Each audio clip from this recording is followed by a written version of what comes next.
আচ্ছা, তাহলে শোনো, আমরা যেটা বলছিলাম, আশা করি আমার কথা শোনা যাচ্ছে। তো এখানে এই যে পেপার 5-এ রেট অফ রিঅ্যাকশনের এক্সপেরিমেন্ট দেখো, তো কি কি আসে। বেসিক্যালি মনে করো যে ওই যে হাইড্রোলাইসিস এক্সপেরিমেন্ট গুলো আসে, তারপরে গ্যাস কালেকশনের এক্সপেরিমেন্ট গুলো আসে। মানে বেসিক্যালি হচ্ছে রিঅ্যাক্ট্যান্টদের কনসেন্ট্রেশন, আমাদেরকে এখানে সার্টেন টাইম পর পর কনসেন্ট্রেশন মেজার করতে হয়, অথবা সার্টেন টাইম পর পর গ্যাসের ভলিউম মেজার করতে হয়, এটাই আর কি।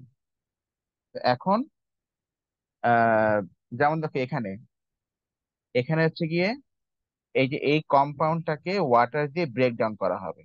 হুম, ব্রেক ডাউন করে এই যে কার্বক্সিলিক অ্যাসিড আর অ্যালকোহল ফর্ম করা হবে। তো এখানে কোনো গ্যাসিয়াস কিন্তু কিছু নেই, সবগুলো কিন্তু লিকুইড, দ্যাট মিনস অ্যাকুয়াস।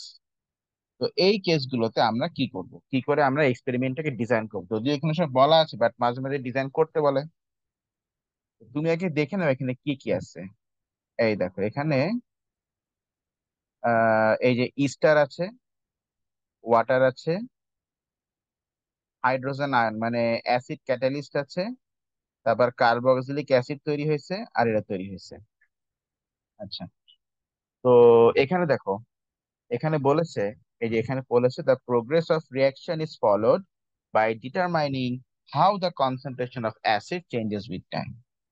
আচ্ছা, তো এই রিয়াকশন যত প্রোগ্রেস করবে তত কি হবে, তত কনসেন্ট্রেশন অফ অ্যাসিড তো বাড়বে, তাই না? বাড়বে। তো এখানে দেখো নিয়মটা কি, আমরা হচ্ছে কয়েকটা কনিক্যাল ফ্লাস্ক নেবো, খুব মনোযোগ দিয়ে শুনবো আমি বলি। তো মানে যখন লিকুইডের কনসেন্ট্রেশনের চেঞ্জেস বের করতে চাবো, তখন আমরা কি করব, আমরা অনেকগুলা কনিক্যাল ফ্লাস্ক নিলাম, কনিক্যাল ফ্লাস্ক প্রতিটা। এবং ধরো আমরা প্রথমে একটা কনিক্যাল ফ্লাস্কের মধ্যে ঠান্ডা ঠান্ডা পানি নিয়ে নিলাম। না, আগে না, আগে মনে করো আমরা এগুলোকে অ্যাসেম্বল করলাম। মানে আমাদের টার্গেটটা কি মনে করো, ধরো এই রিয়াকশনটা হচ্ছে যে কন্টেনারের মধ্যে, সেই কন্টেনার থেকে সার্টেন টাইম পর পর আমরা একটু করে ইয়ে উঠাবো, সলিউশন উঠাবো, উঠায় সঙ্গে সঙ্গে ঠান্ডা পানির মধ্যে দিয়ে দিব। কেন ঠান্ডা পানির মধ্যে কেন দেবো, ঠান্ডা পানির মধ্যে দিলে ওই যে রিয়াকশন যেটা হচ্ছিল ওইটা বন্ধ হয়ে যাবে। তার ওই মোমেন্টে, ওই স্পেসিফিক মোমেন্টে অ্যাসিডের কনসেন্ট্রেশন কত সেটা কিন্তু আমরা পেয়ে যাব। কারণ রিয়াকশন তো আর কন্টিনিউ হয়নি, যতটুকু অ্যাসিড তৈরি হয়েছিল ওই টাইম পর্যন্ত, মানে আমি ঠান্ডা পানির মধ্যে দিয়ে রাখ পর্যন্ত ওই অতটুকু অ্যাসিডই থাকবে। আর বাকি রিয়াকশন তো টেম্পারেচার ইয়ে হওয়ার কারণে, লো হওয়ার কারণে, তারপরে সলিউশন ডাইলুট হওয়ার কারণে স্টপ হয়ে গেল, এইটাই। তো আমরা তাহলে এখানে যেটা করব সেটা হচ্ছে, আমরা আগে ধরো যে এই H+ তো অ্যাসিড, তা আমরা কি করলাম, আমরা আগে একটা কনিক্যাল ফ্লাস্ক নিলাম। আমরা আগে মানে মনে করো ব্যাপারটা অনেকটা এরকম, যে ধরো এই যে এখানে, হ্যাঁ, এখানে, এখানে হচ্ছে একটা কনিক্যাল ফ্লাস্ক, এটা কি একলাম জানি না। আর এখানে অনেকগুলো কনিক্যাল ফ্লাস্ক, অনেকগুলো কনিক্যাল ফ্লাস্ক, ঠিক আছে, মনে করো। আর এই হচ্ছে ঠান্ডা পানির বোতল মনে করো, বা ফ্রিজ থেকে ঠান্ডা পানি। হুম, তো এর মধ্যে আমরা প্রথমে পানি নিলাম। পানি নিয়ে এই যে পানি, এই যে পানি, পানি নিছি। পানি নিয়ে তারপর এর মধ্যে আমরা অল্প একটু H+ দিয়েছি, ধরো HCl দিয়েছি বা HNO3 দিয়েছি, ঠিক আছে কিনা, অল্প একটু, কারণ তো ক্যাটালিস্ট। এবার যেটা করলাম, আমরা এখান থেকে ধরো অল্প, একেবারে অল্প, ধরো 1 cm³ নিয়ে এখানে দিয়েছি। এখানে কিন্তু বেশ বড় ভলিউম, 100 cm³, 200 cm³ এরকম বেশ বড় ভলিউম কিন্তু। তো এখান থেকে আমরা 1 cm³ নিয়ে এখানে দিলাম, এই যে সরি সরি, এর মধ্যে দিলাম, ঠিক আছে। দিয়ে তারপরে এখানে আমরা টাইট্রেশন করে, আপাতত টাইট্রেশন করে আমরা বের করলাম যে এই H+ এর কনসেন্ট্রেশনটা কত, সেটা আমরা বের করে ফেললাম প্রথমবার টাইট্রেশন করে। এবার আমরা কি করলাম, এবার আমরা এগুলো দিয়ে দিলাম, এই মানে এইগুলোকে মিক্স করে দিলাম এর মধ্যে, এগুলো দিয়ে দিলাম। হুম, আচ্ছা। এরপর ধরো তুমি প্ল্যান করলা যে তুমি 1 মিনিট পর পর এখান থেকে 1 cm³ করে স্যাম্পল উঠাবা, উঠায় চেক করবা যে তখন ওখানে অ্যাসিডের কনসেন্ট্রেশনটা কত। আমি কিন্তু মোল চেক করছি না, আমি কনসেন্ট্রেশন চেক করছি, বুঝছো না? কারণ আমি যেহেতু ওখান থেকে সলিউশন উঠাচ্ছি, তো মোল তো চেঞ্জ হচ্ছে, বাট মোল তো চেঞ্জ হবেই, কিন্তু পার্টিকুলার টাইমে কনসেন্ট্রেশন সেম থাকলেও থাকতে পারে। মানে মোল তো চেঞ্জ হচ্ছে কারণ তুমি তো ওখান থেকে উঠাচ্ছ, কিন্তু কনসেন্ট্রেশনটা মানে কনসেন্ট্রেশন হচ্ছে ভলিউম দিয়ে এখানে এফেক্টেড হচ্ছে না। এটাই আর কি। তো যাই হোক, অত পেঁচায় লাভ নাই। আমরা এখান থেকে মনে করো 1 cm³, না আগে না, ধরো তুমি যখন এটা মিক্স করে দিচ্ছ, এটা যখন তুমি এখানে মিক্স করে দিয়েছো, এরপরে তুমি 1 মিনিট পর কি করবা, এখান থেকে তুমি ঠান্ডা পানি ওঠে এখানে দিবা, বরফ পানি, একেবারে বরফ পানি। তারপর তুমি এখান থেকে 1 cm³ উঠায় তুমি এখানে দিবা, ঠিক আছে কিনা? তাহলে কি হবে, ওই মোমেন্টে রিয়াকশন চলছিল ওটা বন্ধ হয়ে যাবে।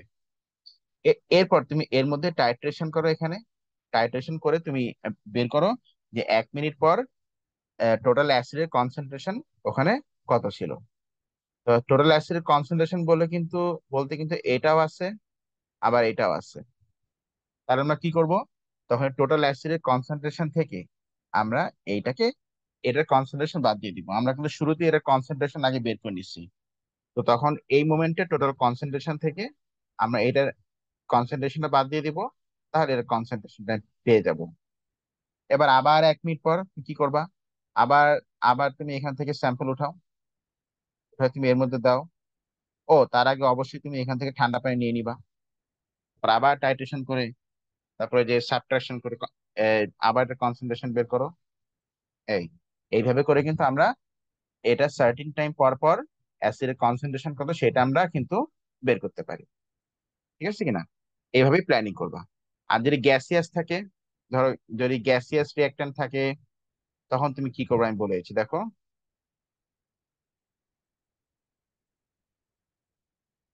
যেমন দেখো এই যে এইটা মনে করো, এখানে গ্যাস তৈরি হচ্ছে, তো এই গ্যাস তৈরি যখন এক্সপেরিমেন্ট থাকবে, ঠিক আছে, তো দাঁড়াও।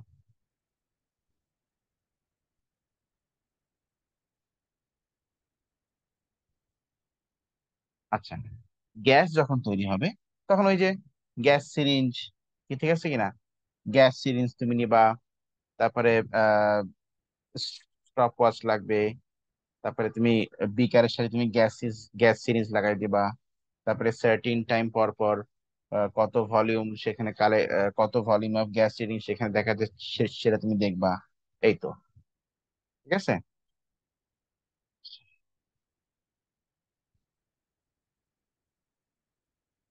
হুম। আর এমনি এই যে প্ল্যানিং গুলো তো আমি বলে দিলাম, আর এমনি এখানে বেসিক্যালি যে ইভ্যালুয়েশন, গ্রাফ স্কেচিং, স্কেচিং, এগুলা এগুলো তো সহজ, এগুলো তুমি করবা। তারপরে তুমি যদি যদি মনে হয় যে কোনো প্রবলেম হচ্ছে, তখন আমাকে বলবা, ঠিক আছে? আমি তো বেসিক তিনটা বলে দিলাম। ডিপেন্ডেন্ট ভ্যারিয়েবল কোনটা, এখানে যেমন দেখো, এখানে আমরা কার সাথে কার রিয়াকশন করছি। আচ্ছা, metal oxide catalyst is best for increasing the initial rate of reaction, initial rate. তাহলে কোন মেটাল অক্সাইডটা best catalyst for initial rate? তাহলে আমরা কাজ করি, আমরা কপার অক্সাইড নেই, এই যে বলা আছে কপার অক্সাইড, আয়রন অক্সাইড। হ্যাঁ, তাহলে এখানে আমরা কোন জিনিসটা আমাদের ইচ্ছা মতো নিতে পারি, টাইপ অফ মেটাল অক্সাইড। আর কোন জিনিসটা ভ্যারি করবে সেটা হচ্ছে rate of rate of reaction কিন্তু ভ্যারি করবে। তাহলে কি কি কন্ট্রোল রাখতে হবে, যেহেতু আমরা টাইপ অফ অক্সাইডের সাথে রেট অফ রিয়াকশনের একটা ভ্যারিয়েশন নিচ্ছি, তাহলে রেট অফ রিয়াকশনকে যে যে ফ্যাক্টর এফেক্ট করে ওগুলো কিন্তু অবশ্যই কনস্ট্যান্ট রাখতে হবে। যেমন কি কি, ধরো concentration of hydrogen per oxide same রাখতে হবে, তারপরে টেম্পারেচার কনস্ট্যান্ট রাখতে হবে, এটাই আর কি। এবার তুমি এখানে অ্যাপারেটাস টাকাও। তারপরে ইনিশিয়াল রেট তুমি কিভাবে ডিটারমাইন করবা, আমরা বলবো যে আমরা ওই যে যেহেতু আমরা ভলিউম এগেইনস্ট টাইম। আচ্ছা, অ্যাপারেটাসটা কিরকম হতে পারে আমি একটু একটা রাফ আইডিয়া দিয়ে দিই। দেখ, অনেক কষ্টের কনিক্যাল ফ্লাস্ক রাখিয়েছি, তারপর এখান থেকে যে গ্যাস সিরিঞ্জ, বেশি লম্বা হয়ে গেছে বাইরে। Gas syringe. ঠিক আছে, এটা অবশ্যই মুখটা আটকানো থাকবে কর্ক দিয়ে। এখন গ্যাস সিরিঞ্জ,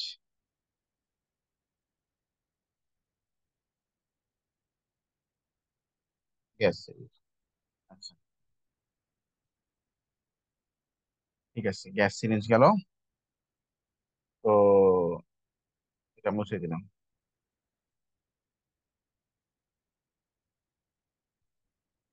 এখন ইনিশিয়াল রেট আমরা কি করে মেজার করব?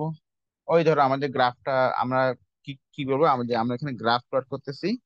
গ্রাফ প্লট করার পরে তারপরে সেই গ্রাফের একদম টি ইকুয়াল টু জিরোতে আমরা ট্যানজেন্ট থেকে ইনিশিয়াল রেটটা বের করে ফেলবো।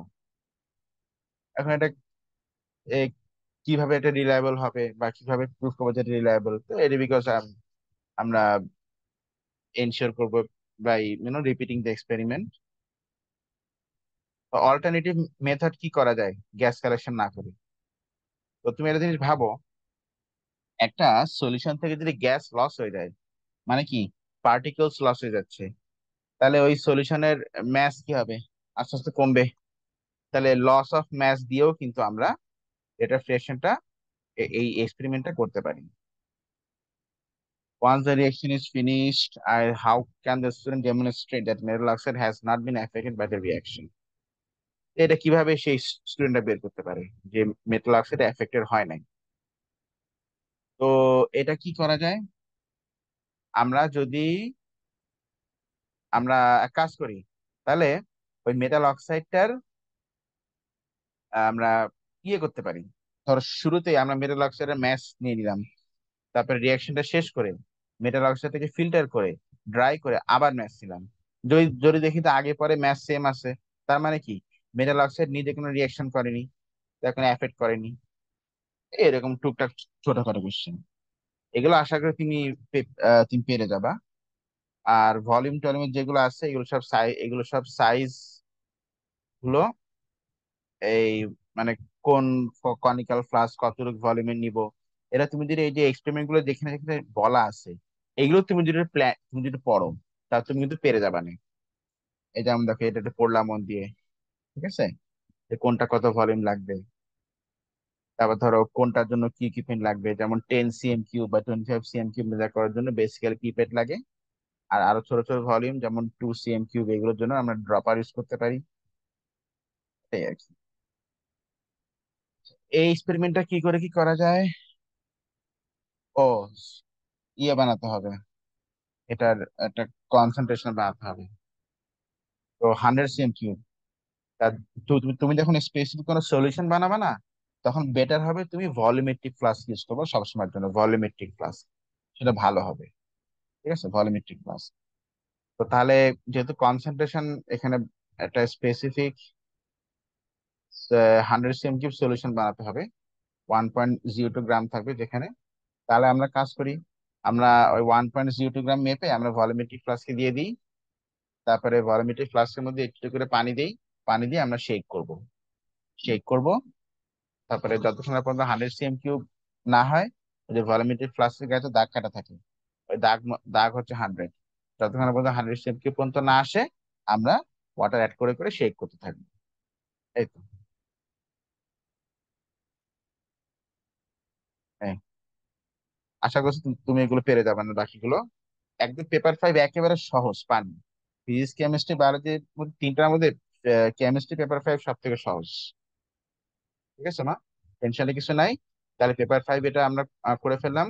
তুমি হচ্ছে এই যে যে ওয়ার্কশিট এইটা, এটা হচ্ছে 1 তারিখের মধ্যে শেষ করে ফেলবা। 2 তারিখ থেকে আমরা নিউ চ্যাপ্টার ধরবো। ঠিক আছে, মানে আমি দুটো চ্যাপ্টার একসঙ্গে দেবো 2 তারিখে, অ্যালং উইথ পেপার 5। ঠিক আছে, তাহলে এটা এই পর্যন্তই থাকলো আজকে। আল্লাহ হাফেজ।